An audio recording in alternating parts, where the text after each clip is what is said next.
We can't, I can't hear you. All right, how's that?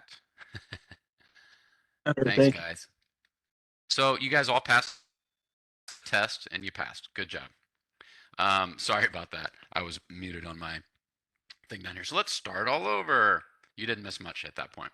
So we're going to talk about the makeup bid buy training on this Thursday um, that we normally do for the second Wednesday of each month. And the major topic will be the JCAR rule changes that that were made recently. So this training might be a little bit longer than our usual training Tuesday, just as a heads up, but there is quite a bit of information to get through today. So first up, our bid buy makeup training will be this Thursday. It will be the same exact training that we normally provide on the second Wednesday of each month. So if you are new to bid buy, if you have new employees or new staff that need to get access to bid buy, this is the training for you. Just please note that it is a different link than is what's normally on the second Wednesday of each month. Of course, this is kind of a special makeup session. So we still have the same agenda, the 4 different sessions that we provide. So if you are new to BidBuy or you need access to BidBuy, you do need to attend all 4 sessions. However, if you are just coming back for a refresher, feel free to pop in on any one of these 1 sessions, and there is no registration. You can simply click on the link, but that is a different link than our second Wednesday. Okay, and then next month we'll get right back to our normal schedule of the second Wednesday of each month. All right. So today we're going to be talking about the rule changes that were recently made. So this isn't going to be completely exhaustive and will not include every single little change in rule. We are going to touch on the changes that are going to affect more of your day-to-day operations and highlight some of the things that were changed. If we went through every single little change in the rules, that's going to be several hours, and we're just going to point you right back to the rules. So I've provided a link on each slide to each specific section of the rules that are discussed for that slide, so you can go right to it. And if you have any specific questions about any of these particular rule changes, I may end up needing to direct you to your SPO in those sorts of situations. So first off, where can you find the rules? Okay, so I have a link that's on the slide that goes directly to the section of the rules that we're talking about, or you can always go in and search or Google JCAR Illinois, then select administrative code from the JCAR website, select Title 44, which is the government contracts, grant making, procurement, and property management section, and then select Part 1, which is the CPO for General Services Standard Procurement. Or do what I do, have that link right there that's just favorited in your browser. You can go directly to it. All right, so what do we need to know? So kind of just broadly, what are we going to talk about today regarding our rules? So the rules were effective June 2nd. Many of the changes bring rules into agreement with statute into the procurement code, which is fantastic. And we have a suggestion here. It says clear cookies before going to rules. Okay, so that might be helpful to somebody. So many of these changes that bring the rules to match with statute are really helpful because I'll just say anecdotally as an SPO, some of the past rules you would go to the rules and it code always trumps rules, but now they're in agreement and match. So that's really helpful. Also, clarity of some definitions and some general cleanup on some of the rules. A couple new bigger changes were request for qualified pool, which we'll talk about, as well as some changes to the JPA or the Governmental Joint Purchasing Act. So these are all very positive. I'm happy to go through these very positive changes to the rules this time around. All right, so let's kind of get into the nitty gritty now, okay? So first off, some definitions. Section 115, again, like I said, there's a link that goes directly to that portion, or you can always just go directly to the rules from the slide and the link that I provided. So first off, we have a definition of electronic procurement or e-procurement. So many of these rules are reflecting the use of electronic procurement. Master contract. there's a clarification. So master contract is a definite quantity or indefinite quantity contract awarded pursuant to the act against which subsequent orders may be placed to meet the needs of a governmental unit or qualified not-for-profit agency, and that comes from code. A master contract may be for use by a single state purchasing entity or for multiple state purchasing entities and other entities as authorized under the Joint Purchasing Act. So this is coming into match and comes directly from statute that was amended back in 2017 by a couple public acts in 2017 and 2018. Okay. Multiple award. So multiple award is an award that is made by a state agency to two or more bidders or offerers for similar supplies, services, or construction-related services for the state agency. Again, that comes from from the code as well.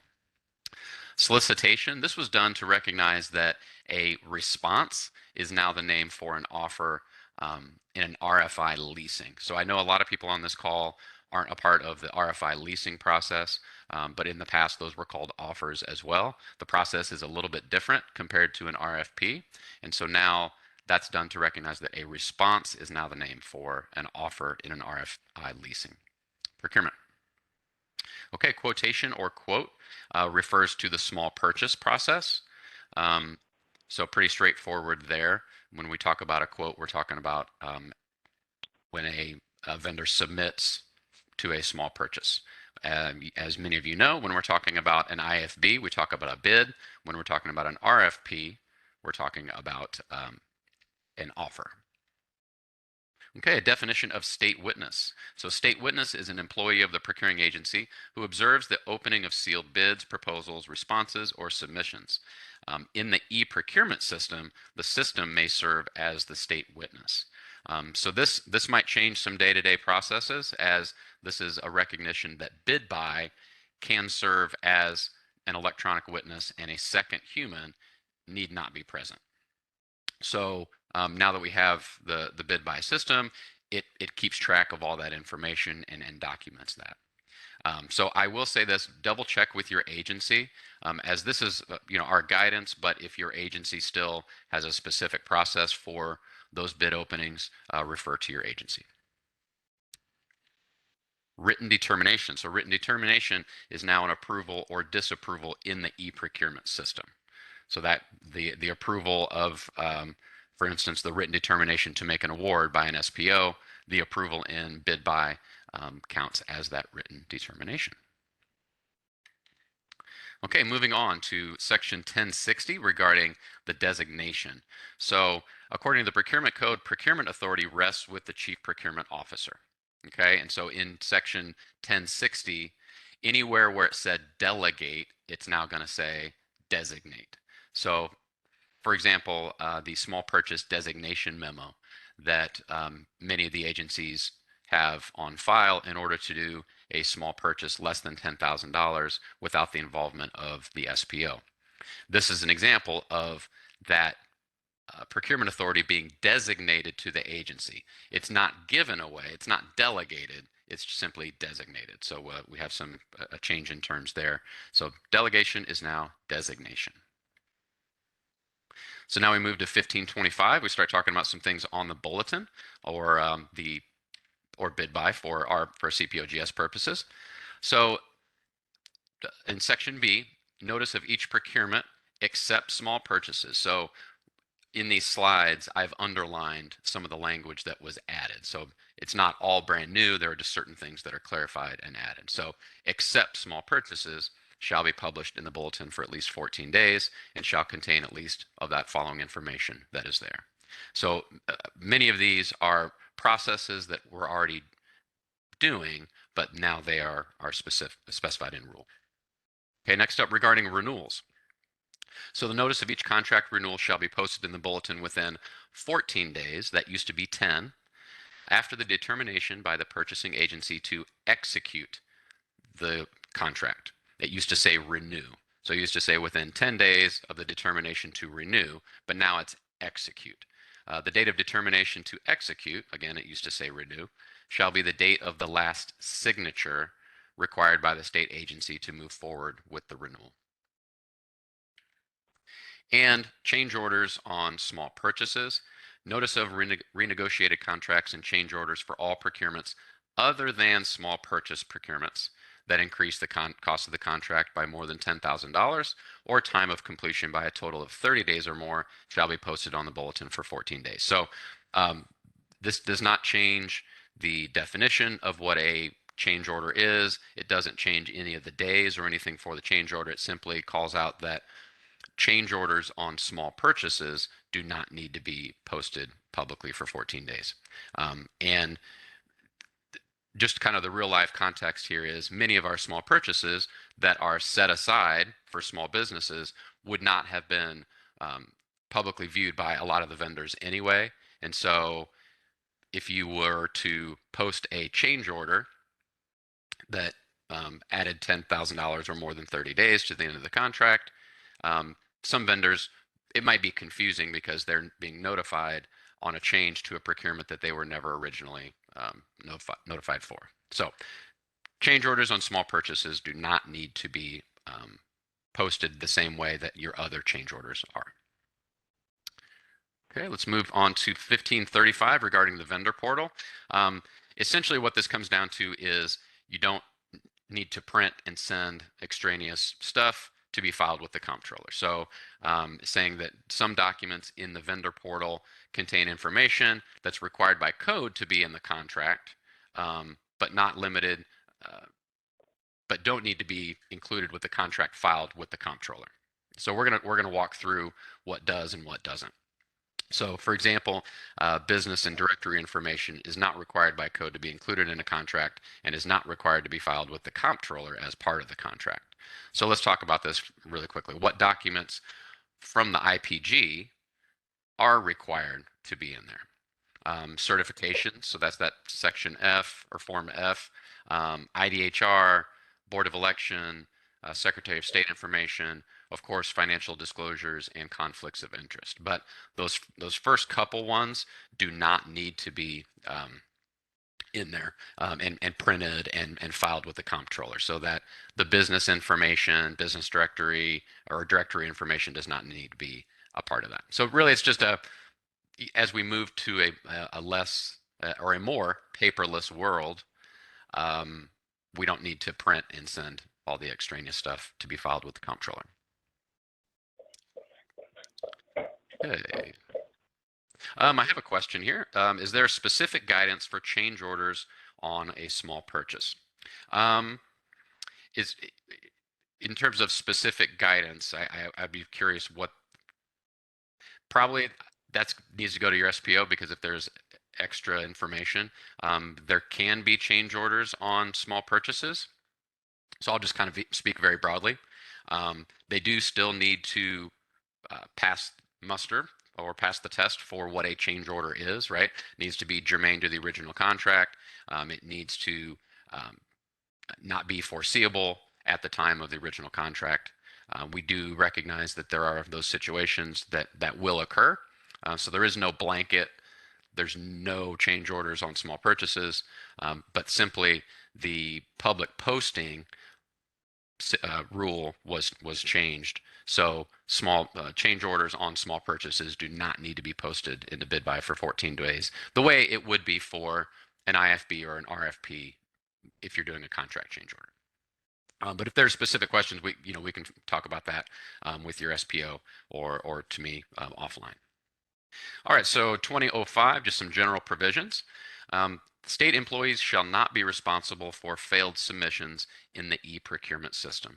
So this is an acknowledgement of the e-procurement system, as well as the difference between electronic and paper submissions. No late procurement related submissions. The first part of this has all stayed the same. You can see at the bottom what was underlined. So no late procurement related submission will be considered unless the SPO and not a designee determines it would have been timely but for the action or inaction of state personnel directly serving the procurement activity. What was added was, or a system outage of the e-procurement system. So this does not include, well, the vendor doesn't have a good internet connection, or it timed out when they were adding attaching information and they didn't get their submission in on time.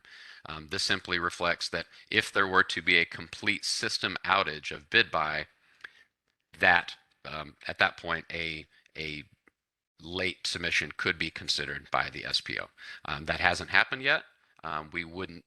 We don't think it's going to happen, but you just never know. And so that is put into place. It has to be a full system outage of the e-procurement system.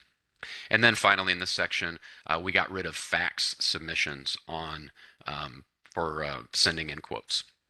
So not a huge change. I don't think that'll affect a lot of people, but faxes are out of cannot be considered. All right, stringing. Okay, so stringing.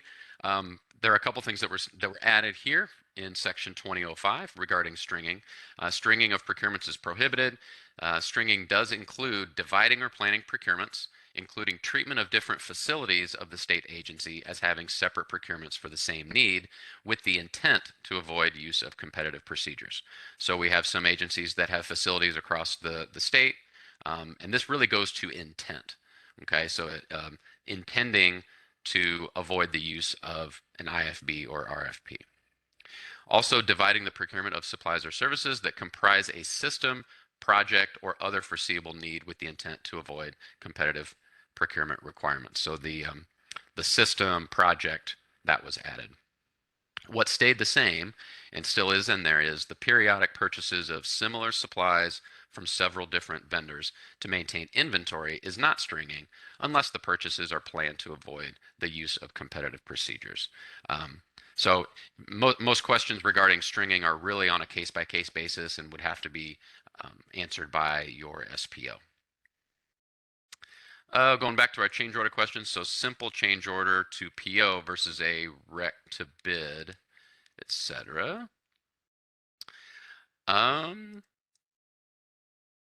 Yeah, so simple change order, I'm assuming that means like a bid by change order versus our contract change order. So the contract change order, again, is only if we're adding $10,000 or we're adding more than 30 days, that's a contract change order. The bid by change order, this doesn't affect that at all. Again, you do a bid by change order to attach documents, those sorts of things. So if I'm missing that question, circle back to me and we'll make sure. Regarding no faxed documents for solicitation responses, does that include references for RFPs? I might need to double check on that in terms of providing additional information. I can circle back with you, Veronica, or you can reach out to your SPO. That's a good question if they're providing something separate for references. All right, so any other questions on stringing? Not seeing, we'll move ahead. So section 2012 used to include multi-step bidding, right? That had the IFB. Now multi-step proposals were added to this section. 2015, regarding RFPs, talking about sub-factors and scoring tools, many of these situations were already as a part of as best practice and process, but now they're in rules. So the establishment of sub-factors and their relative importance must be finalized before the publication of the RFP and made available for inspection and copying upon opening. Numerical rating systems, so how we're doing our scoring tool. Again, this is best practice and it's probably what's occurring anyway, but now it is in rule.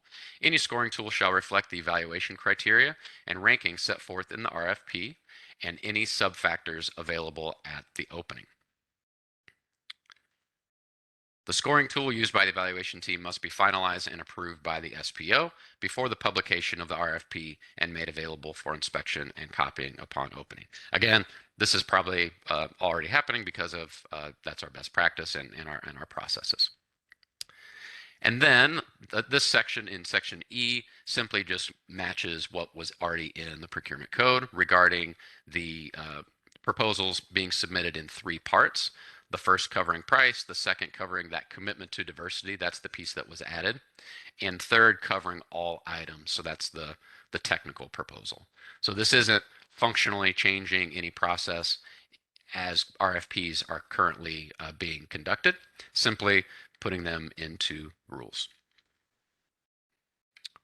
Okay, so 2015 regarding competitive sealed proposal, it's a kickoff meeting must be held.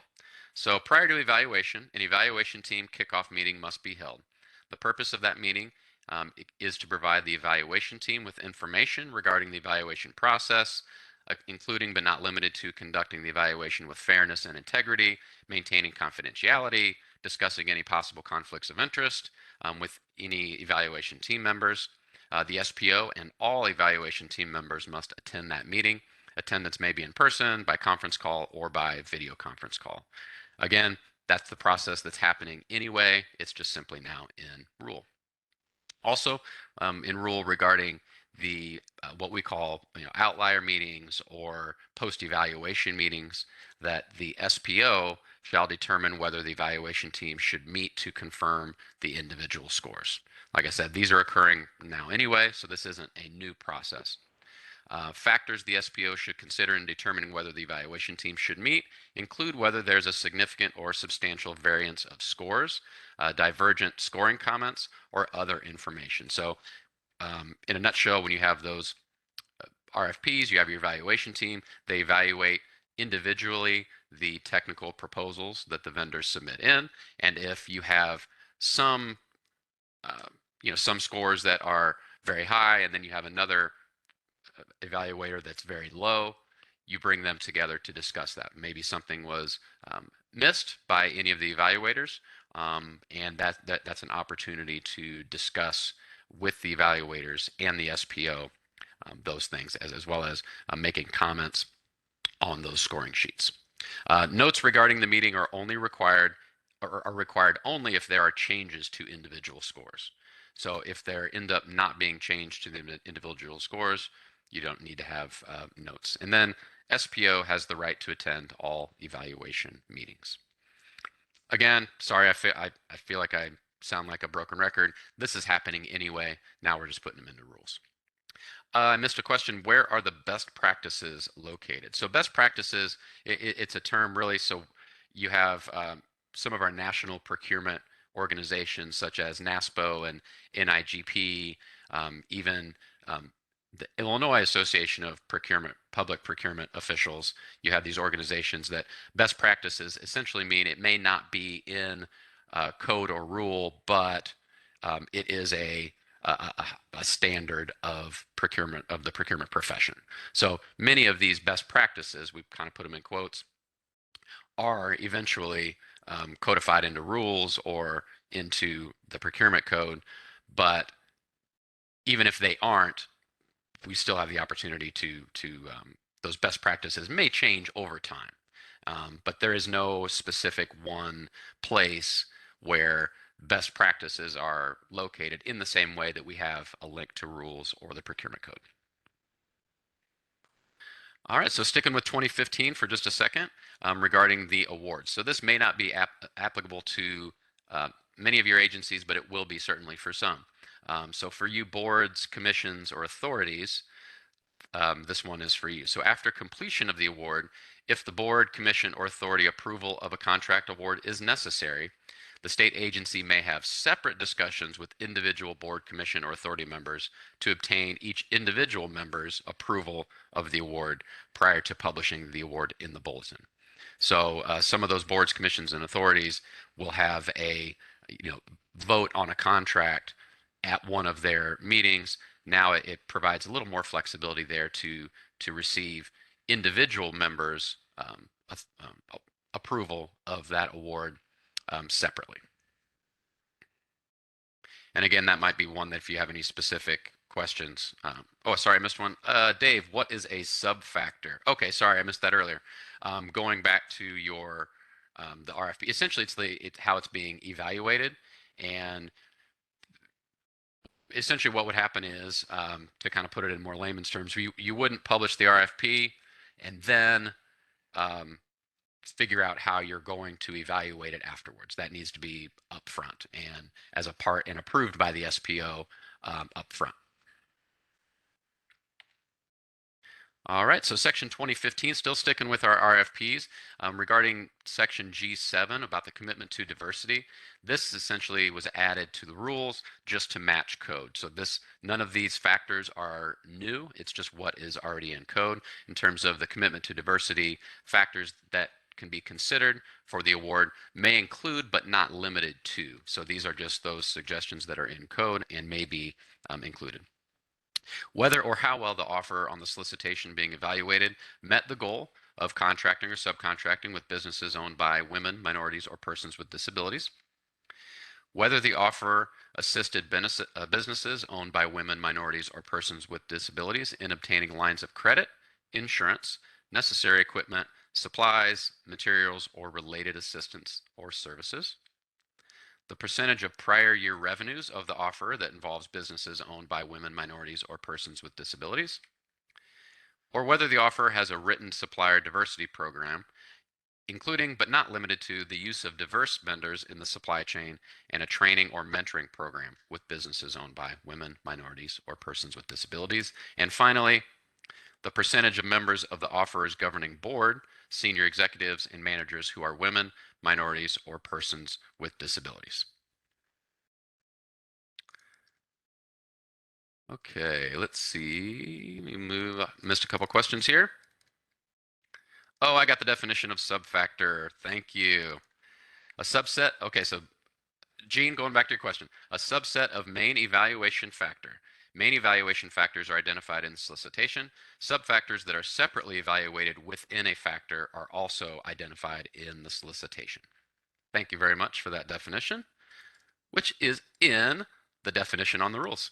It's just one of the ones we didn't hit today. Let's see. Will RFP template be updated to reflect the commitment to diversity rules? Yes, I'll elevate that, and that will be worked on. With the various changes to the RFP processes, electronic responses being allowed, is there any update to the RFP template? Sorry, same question. Should have read it before I said it out loud. So yes, we're working on that, and we'll have something for you at some point. Let's move on to the small purchase limit. So section 2020, we talked about this over the last couple of weeks, so I'm not going to go over it too much. There's also a CPO notice 2023.01 that talks about this change. The big takeaway here is that the small purchase limit will remain at $100,000. So this rule enables the small purchase limit to stay at $100,000. Okay, moving to 2035 about RFP P&A, so RFP Professional and Artistic Services.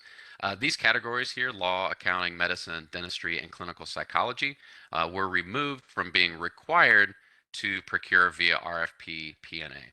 So this doesn't preclude them from being procured via P&A, if appropriate. It just simply means that they're no longer specifically required to be procured via professional and RFP P&A. Okay, so this is a new exciting section of the rules. So competitive procurements from a pre-qualified pool. Now, we're not going to do a deep dive into this right now. Just know that there will be a CPO notice that will be forthcoming, as well as a deeper dive and a more specific training on any forms or any form that might be required as a result of this. But essentially, there'll be a solicitation to establish a pool of qualified vendors, and then you do competitive procurements from that pre-qualified pool of vendors. So exciting new opportunities there for many agencies, but just sit tight and we will have more information regarding this in the future. So section 2037 regarding tie bid. So the process here is not changing. It just includes that quotes are there, which, as we learned from our definition section earlier, will include small purchases. So tie bids, proposals, or quotes will be resolved as follows. So there's also some additional record keeping that's required. Likely all these things we already do anyway in order to record these, but these are pretty rare situations, but some of you might have been involved with a tie bid, proposal, or now tie quote. You need to document the state agency personnel or the SPO who flips the coin or draws the lot, and the state agency personnel who or SPO who witnesses the flip of the coin. Again, it's rare, but in that situation, this just includes those small purchases as well. Okay, so this subsection is new, 2040, cancellation of solicitations and contract awards. Section D, so the cancellation of a contract award. A contract award may be canceled if the SPO or CPO determines in the discharge of his or her fiduciary duty that there's a violation of the code or this part after the contract was awarded. So nothing in the code or this part compels an SPO to approve a contract if an award was made. Okay. Now, standards of responsibility. You can see the highlighted portion there that just want to highlight for you that it's added the previous termination for cause. So we have the CPO notice that talks about the process for non-responsive and non-responsibility that I have linked there, 2019.05, where that recommendation comes from the agency. And now previous termination for cause has been added for those standard of responsibility. Okay, 2067 simply brings the review time for PPB into agreement with code. So that's just one of those matching changes. So now PPB has up to 14 days to review those change orders above or $250,000 and above. That used to say 30, now it's 14, but again, it's already in code at 14. Section 4545, a couple changes regarding our small businesses. So there's a really common question that we get. Are there any limits regarding subcontracting on a small business set-aside contract? So a small business that's awarded a contract procured as a small business set-aside may subcontract a portion of that contract to another small business. Okay, so a small business set-aside program vendor may subcontract with another small business set-aside program vendor. Those dollars are still going to a small business vendor. So there aren't the same limits as if a small business vendor were to subcontract with a non-small business vendor. So a small business awarded a contract procured as a set-aside may subcontract no more than 49% of the value of the contract to a business that does not meet the criteria.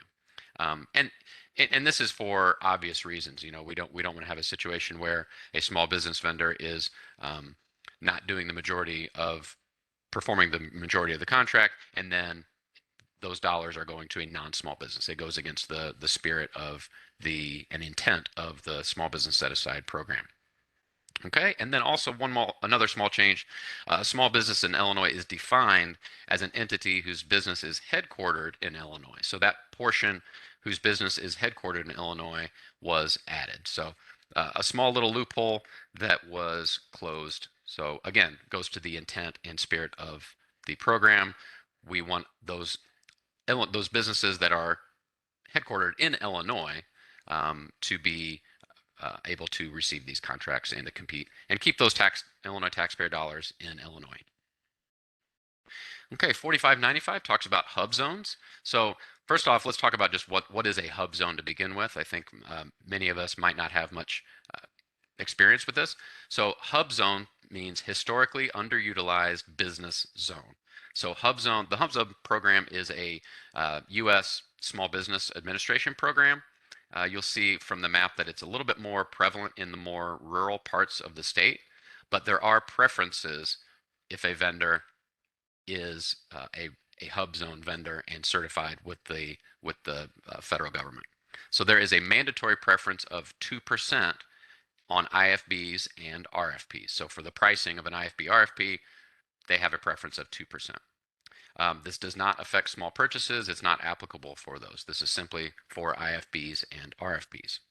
However, there is a permissive preference up to 10%. So the agency may choose to utilize this preference and raise that up to 10% as long as it's specified up front in the solicitation document. And then when a hub zone price preference is part of the award, meaning if this vendor was awarded because they were a hub zone vendor, not just if they are a hub zone vendor, meaning that 2% was the reason why they're awarded, then that percentage must be a part of that award notice. So pretty specific. If you ever have a situation where you have a hub zone vendor that is utilizing this preference, I would specifically reach out to your SPO, as that's probably a little bit of a new territory for some of us. For more information, I also just put the link in there to the United States Small Business Administration program that goes directly to that hub zone program. All right, thanks for sticking with us. We're a couple more slides. We're almost done here. Regarding 5310, regarding concessions. So the value for a concession contract means the estimated expected vendor's gross receipts resulting from the contract. And all concession contract awards shall be published along with the value of the contract to the vendor. So that's a part of that notice of award. I have a question here. With regard to subcontractors, how do you differentiate between the supplier for a reseller versus a subcontractor? That's a good question. I'm going to get into that a little bit differently. And I will reply to you separately on the difference between a reseller and a subcontractor, because I don't want to stumble over the explanation there. But it's a great question, and I'll also provide that just to everybody. I think that's a really great question when we're talking about resellers versus a subcontractor. Again, another question regarding the template. I'll have to ask about that, and we'll move on from there. So a couple changes regarding subpart R, which is the cooperative purchasing. And so I'm going to point you back to another training that we did, but just some changes, talking about what the GJPA, the Governmental Joint Purchasing Act, when does it apply, and talking about the UP program. So the JPA applies when two or more agencies jointly procure supplies or services. We have the Unified Procurement Program that administers the JPA and all the accompanying rules. There were some other changes that were slightly added, some of the very similar type of things that we talked about with the other rules regarding the Joint Purchasing Program. UP provides a number of forms that all comply with those administrative rules. So if you are completing these 3 or 4 forms, you are in compliance with JPA and the rules. So the authorization for joint purchasing form, the intent to participate, as well as piggyback purchase request form. Those are all forms that will comply with the rules. And then if you want to access these forms and more information regarding the UP program, you can visit the UP page with the link there. I also have a video from we had UP representatives do a great training on the UP program, joint purchasing in general, that rather than doing another training today on this, I would just point you right back to that same one from that training from February. There's a link there to the video that goes right to it, or you can always go to our Training Tuesday page and select the video as well as the slides that were used that day. Okay, so sticking with cooperative purchasing here, a couple of additions here regarding piggybacks. So when the CPOGS or a state agency makes a business decision to piggyback rather than use another procurement method, the piggyback cannot be protested. And then in the definitions section, a group purchasing organization, this is a new definition. So a group purchasing organization is purchasing by an organization created by groups of purchasers in related areas of endeavor who come together and form a purchasing organization. So examples of this would be hospitals, universities, school districts, and airports. And then remember that when a state agency leads a joint purchase, it must follow the procurement code. All right, I know we went through tons of information today. It's being recorded. We'll go back, we'll post it per usual. You guys will receive all the slides. If you have additional questions, I have some follow-up homework I need to do to get back on a couple people as well. Our link to our usual training center and our Training Tuesday page. If you do have specific questions regarding some of these, you can always reach out to your SPO as well. And no question today, or no quote of the day, since we threw a lot of information at you, and it's 9:40. So I really appreciate it. There's a lot of positive changes to the rules, and Yeah, we'll go ahead and end the call right now. Thanks a lot for all your attention, and we'll see you next week.